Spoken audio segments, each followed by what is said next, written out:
Okay, so how did you? I thought I heard you say you recorded yourself. Like, what was your first time in the studio like? Was it like I'm finna take some money and just go to the studio and record the song? You went with somebody. What was that first experience? Yeah, like? so that's exactly what it was. I was just doing some research on like local studios. Around this time though, so like I said, I was going to school. So when I come back to the crib, I was pretty much over the summer. I was with my lady and shit. So like I was like in the burbs, and I just pretty much was looking up little studio sessions around there. I came across one, and the experience was decent though. You know what I'm saying? It wasn't one of those like dude was patient. You know what I'm saying? I pretty much told him like straight through the door, like, man, you know what I'm saying? This is my first time. Mm-hmm. You feel me? And he was patient. Like it was cool. He came out decent. Okay, great. That first time for him. I say shit on the A scale. I probably like say like a B.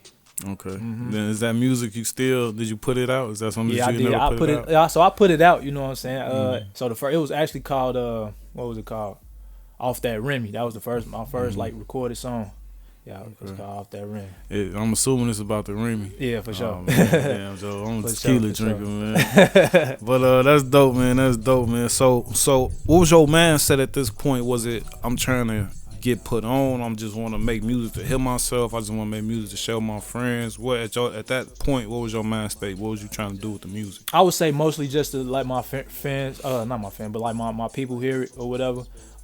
Just let them hear it, and that's pretty much it. You know what I'm saying? I didn't really have like no goal in mind, like to see how far it take me. Obviously, you know, that was around the social media area, so I was putting it on social media, but like not me having like no fan base and nothing like that. I kind of already knew where it was gonna go unless somebody saw it and you know it went viral or some shit like that. But I never had like no big intentions on pursuing it at that time. Yeah. Okay, and just reflecting on that point, what would you say your mindset is at right now as far as music goes?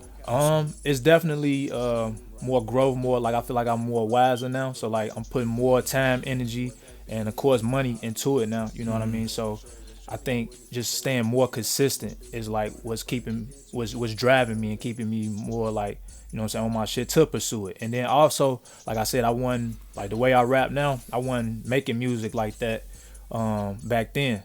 So like now I kind of feel like I'm in a different aspect, in a different lane, and I'm talking about something, you know what I'm saying? I'm bringing substance. So yeah, it's definitely more serious now. Talk to me about the evolution from, you know what I'm saying, the LA, you know what I'm saying, that type of style to where you at now. Like what was it something you went through in your life, or is it something that you was like, man, I need to go here with it? What was that like? So yeah, that definitely played a part in it. You know what I'm saying? That's definitely a great question. Like what I went through between that time, you know what I mean? Like through going to school and then just like, you know what I'm saying, other shit. So that it was one of those moments where, like I said, I didn't want to resurface and start getting that. Obviously, the whole era was over with anyway. You know what I'm saying? Around this time, you know what I'm saying, motherfucker got drilled. So I ain't want to do that. You know what I mean? Because I'm not from that era. You know what I'm saying? Like I grew up in the '90s, so I'm trying to like kind of go back into the roots. And really, what it was is just not necessarily paying homage, but like going off the type of style that I grew up listening to. You know what I mean? Pretty much, and just. With those experiences, I was just more bold to, you know, be more vulnerable in my music. Now I feel like, you know, people will relate to it a little more. Okay, so with that being said, yeah.